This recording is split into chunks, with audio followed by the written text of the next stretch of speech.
What's up, everybody? Matt Gajewski here, back again with the Odd Shopper channel. And today we're talking some XFL bets ahead of Saturday, April the 15th. Before we get started, make sure to hit that thumbs up button, subscribe to the channel, and hit the notification bell so you know when this and all other content goes live. We are also brought to you by Bet365. Phenomenal offer for you guys, as you can see on the screen. Right now with Bet365, new users can make their first deposit, bet $1 on any market, and you are automatically going to be paid out $200 in the form of bonus bets into your account. Terms and conditions apply.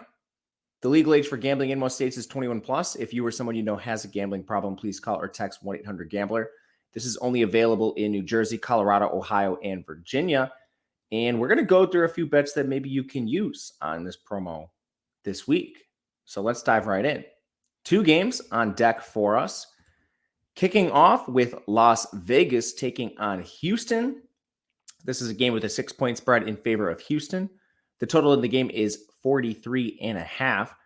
This is not my favorite game to bet compared to the latter game, but I do think there is some value towards the under here. You can find a 44, which I think is the number you want. It's going to 43.5 in some spots.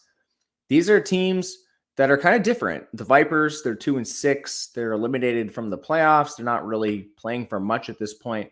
St. Louis has kind of gone through a little bit of they most recently lost to St. Louis. Houston's gone through a little bit of a tough stretch recently. They're 5-3. They kind of got off the schneid last week by beating San Antonio, which was solid for them.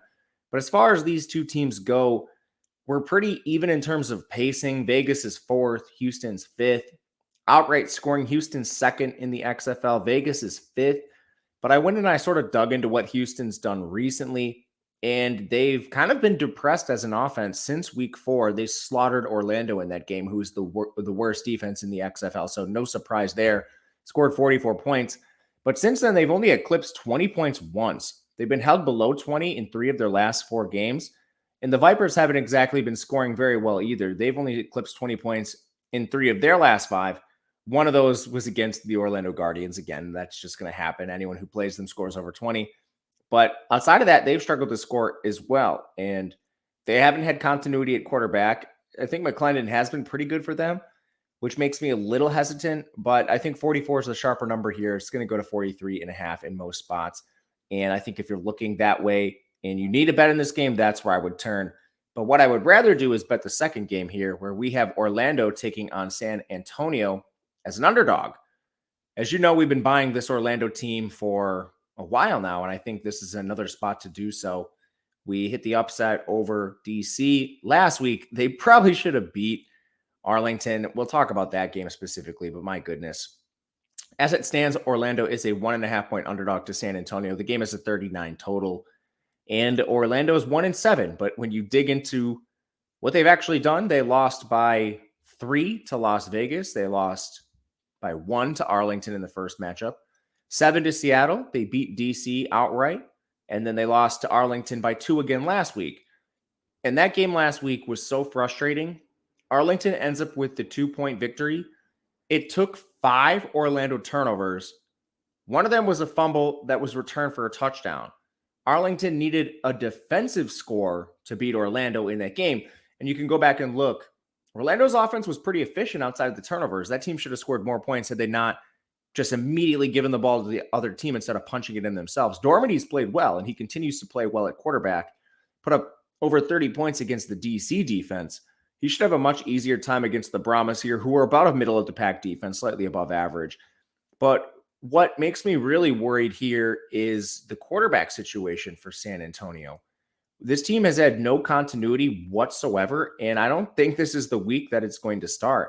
They've dealt with numerous injuries, seemingly week after week, which has been a real issue for this team all season long.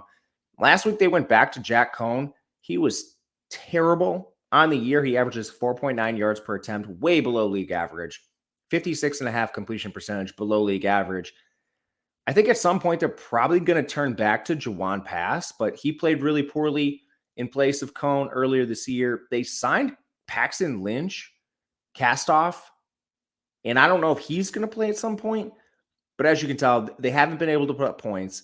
The only games they're really winning here are on the back of just fluky plays. The Brahmas, they're a team now that's 2-6. So I mean, they have a one-game win over or one-game advantage over the Guardians. I think San Antonio might be the worst team in this league and might be worse than Orlando just straight up. So for me, I'm going to throw a flyer on Orlando, a team seemingly moving in a positive direction, rather than back San Antonio, a team moving certainly in the wrong direction here. So +1 for the Guardians will be the official play.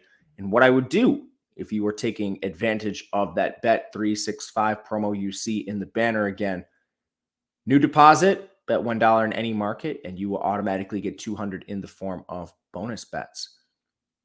Let me know what you think in the comment section. Whether you're with me, against me, would love to hear it. Reach out on Twitter. I'm available at Matt_Gajewski, and we'll be back again tomorrow hitting the latter 2 games of the week.